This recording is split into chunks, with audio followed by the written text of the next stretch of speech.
page turners, and welcome back to the channel. I'm Matthew, the man with a hat who reads, and you saw the thumbnail, you see the hat, it's book haul time!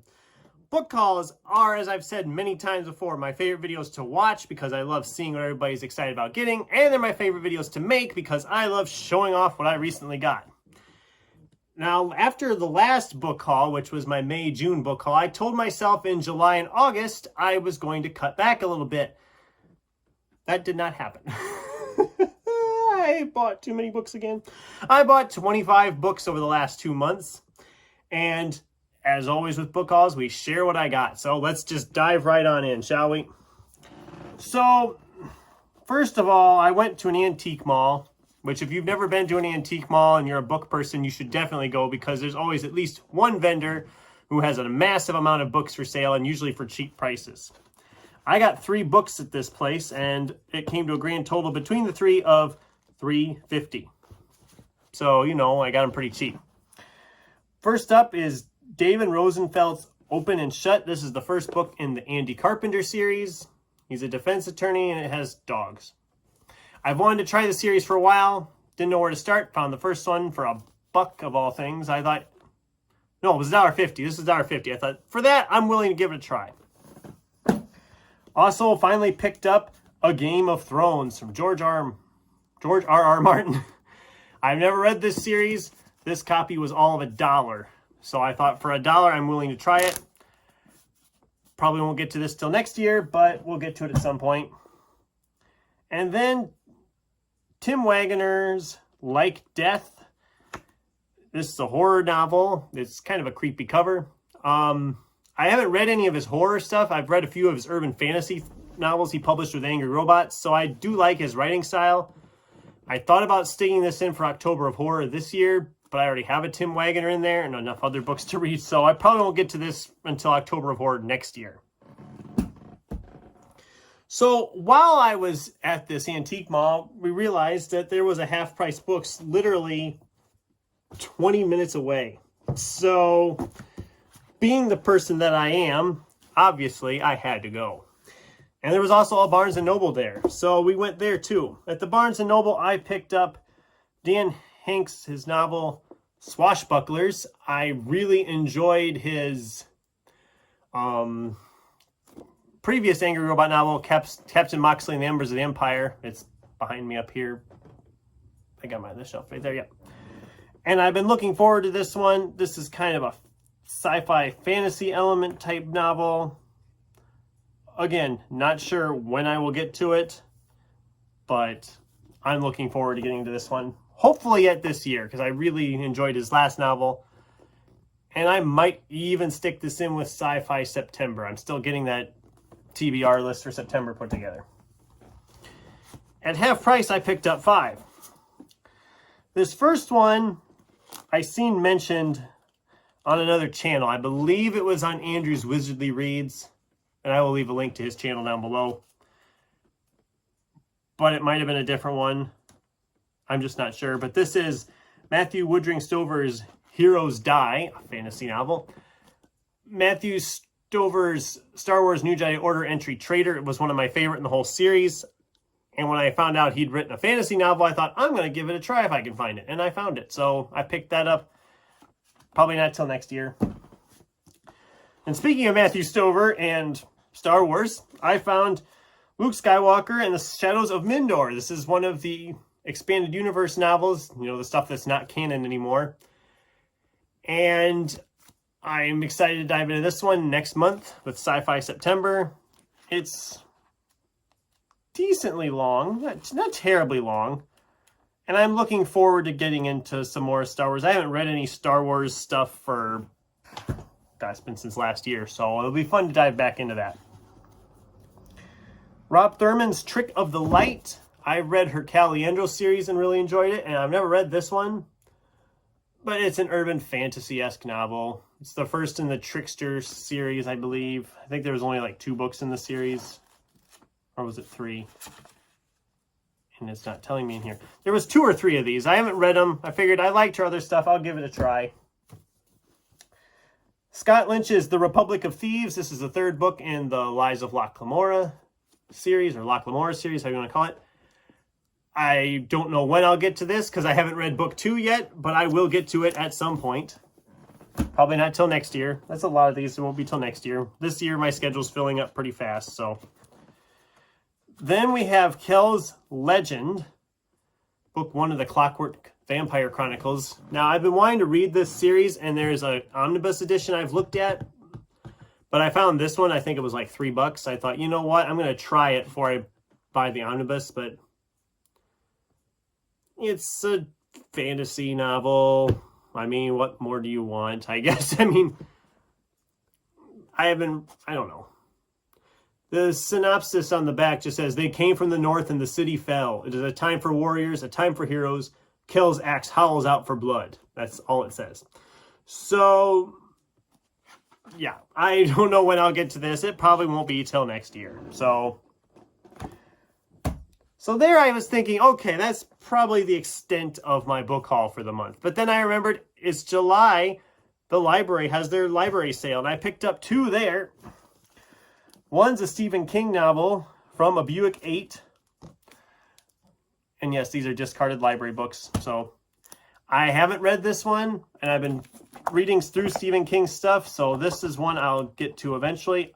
I might squeeze it in October of Horror. I don't know. I got a couple of Stephen Kings there already for that month. I got so much for October of Horror. If I get all of them read, it'll be a miracle. And then there's this behemoth.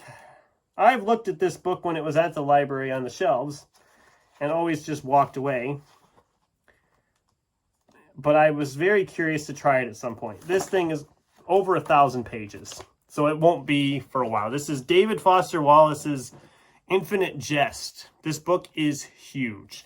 I have no idea when I'm going to get to this bad boy because he's freaking huge. And that's about all I can really say about it. It's huge. I've heard really good things about it. It was only checked out twice. Probably the size of it, and the print is pretty small. This thing is going to be a commitment. I don't know when. I might just pick a month next year and say, okay, we're going to tackle it.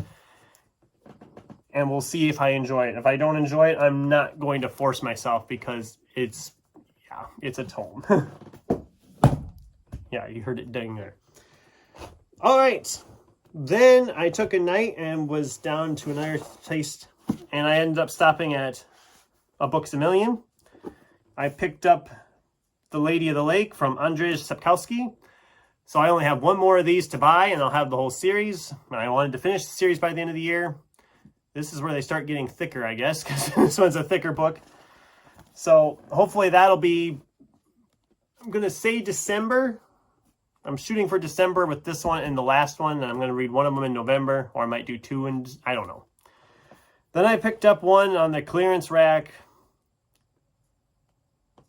for next February, because I always try to read something in February that's more of a, what I call a rom-com novel. This is Bridget Morrissey's Love Scenes. Don't know much about it, but it sounded okay, and I'm willing to give it a shot. Like I said, that'll be in February next year when I'm around Valentine's Day. You got to read something lovey-dovey around Valentine's Day, right? We're not done yet. We're not done yet. We got a lot more here yet. Okay.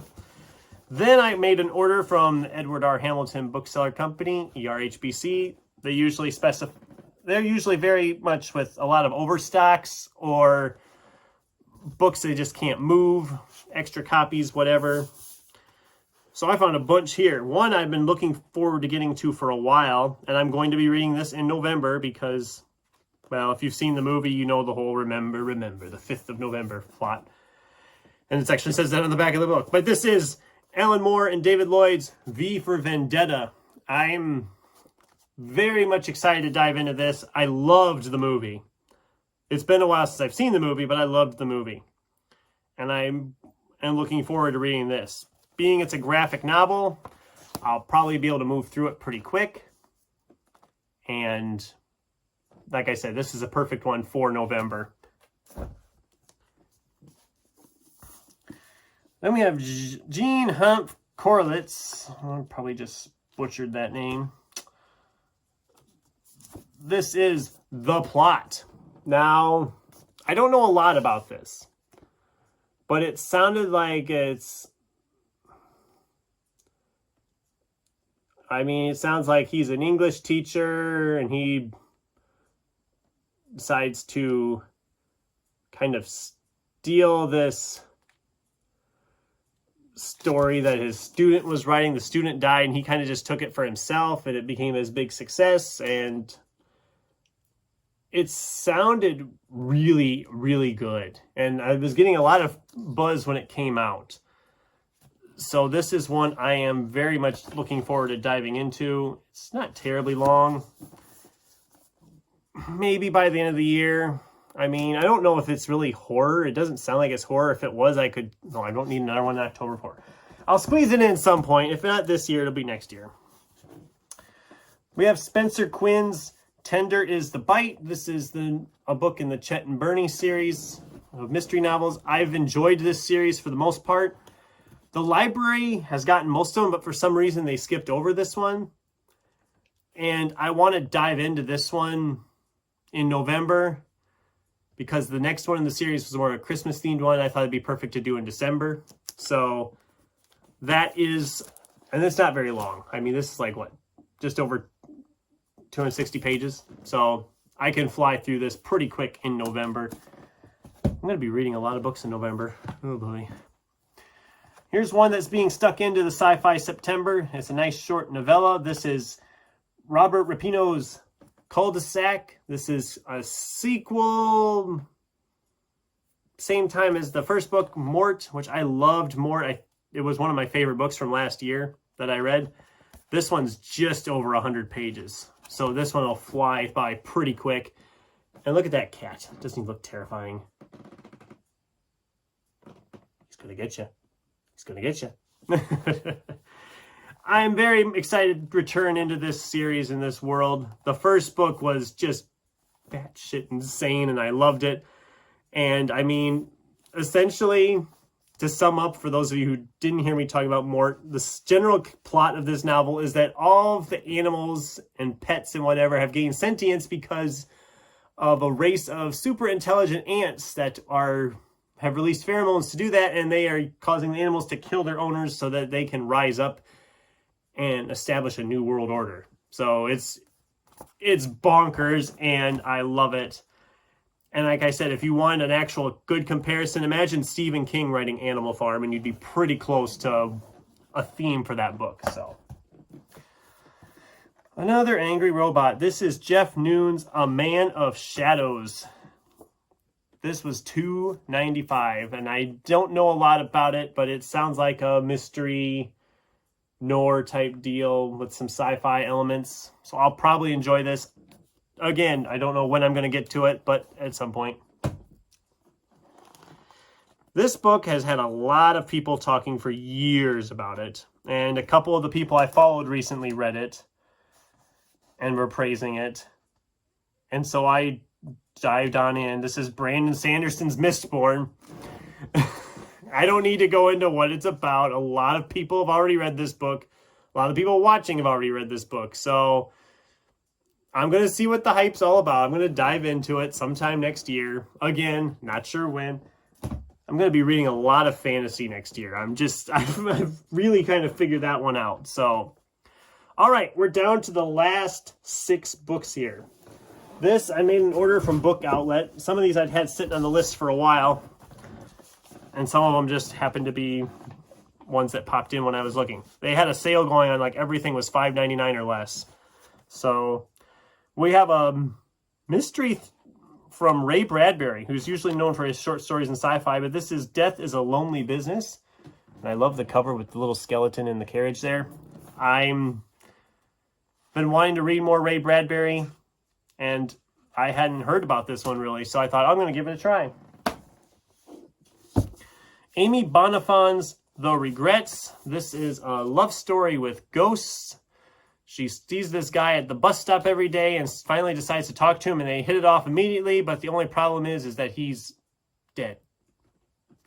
So, and the cover, it's a fun cover. And I'm really looking forward to this. I don't know when I'm going to read this. I might stick it in October of Horror, even though it's not really horror, but it's a ghost, so it's kind of... It reminded me of the movie A Ghost Story, which I loved that movie. So I was very excited to dive into that. We got a couple more Angry Robots. One is the third book in the Smoke Eaters series. This is Sean Grigsby's Flame Riders. This is a series where there are firemen who fight dragons that have been coming up out of the earth. So it's kind of apocalyptic, kind of sci-fi, and it's freaking awesome. It doesn't match the sizes of the other two I have in the series because they, all of a sudden, Angry Robots started doing this bigger size. Because the other two I have in the series are mass market size. So it's not the same size, but I can't get a mass market size of it, so here we are. This one I've seen people talking about, and Andrew was Wizardly Reads really was buzzing about it when he read it. And this is Stephen Arian's The Coward. I've been looking forward to reading this one, and now I have it, so I can tackle it at some point. Again, being it's fantasy and being my year is already getting tied up, it probably won't be till next year. Oh, and speaking on Flame Riders, I do want to get to Flame Riders yet this year because I really love that series and I want to wrap it up. This one I got namely because one of the other booktuber accounts I follow was raving about it. This is Catriona Ward's Sundial. This was recommended by Sin. I love watching Sin's videos. I will link her channel down below as well. And I'm really excited to dive into this. I mean, the cover is fantastic, and I've heard really good things.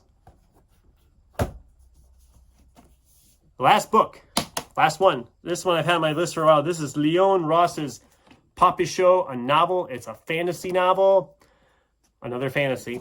It's a standalone, though, so it is good because I will be able to move through it a lot quicker. I won't have to worry about a series. And yeah, that was the book haul for July and August. It was massive and a bit much, but I'm committing myself to not buying a ton of books in September. That's my plan. We'll see how that actually works out. Who am I kidding? I'm going to keep buying books. That's what I do. But anyway, what was on your recent book hauls? Do any of these sound like books you'd enjoy? Let me know in the comments down below. Thanks for watching, and until next time, keep turning pages.